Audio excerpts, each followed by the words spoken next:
मनीष भोजपुरिया। सखी सखी सखी हो सखी हमर गरम जवानी महंगा के सैया करे चौकीदारी लहंगा के। सखी सखी सखी हो सखी हमर गरम जवानी महंगा के सैया करे चौकीदारी लहंगा के। धके कोड़ा में हमके मना के बड़ा बोलेला सखी बना के। धके कोड़ा में हमके मना के बड़ा बोलेला सखी बना के। सखी सखी सखी हो सखी हमर गरम जवानी महंगा के सैया करे चौकीदारी लहंगा के।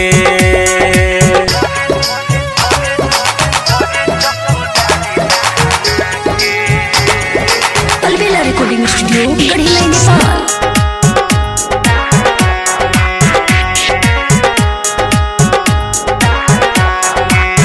सुतलो में जगले रहेला हमर सैया धके कलैया ए सखी का करिए। सुतलो में जगले रहेला हमर सैया धके कलैया। पास में आवे हमर मन पनी आवे कहलो पर सखी माने ना। कितनो मनाई हम धके समझ आई तब कुछो ना जाने। सखी पतिया में हमके बोला के रहे दिन रात वही पर जमा के। सखी सखी सखी हो सखी हमर गरम जवानी महंगा के सैया करे चौकीदारी लहंगा के।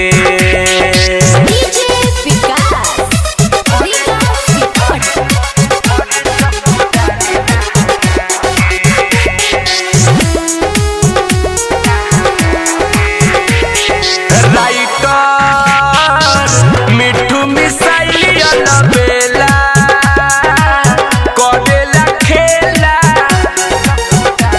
ए सखी।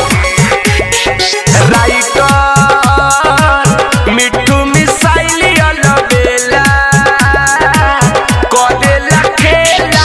सुन सखी थारू भइलौ बारू बतिया हमर बुझे ना।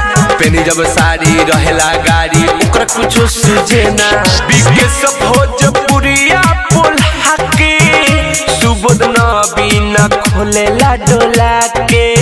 सखी सखी सखी हो सखी हमर गरम जवानी महंगा के सैया करे चौकीदारी लहंगा के।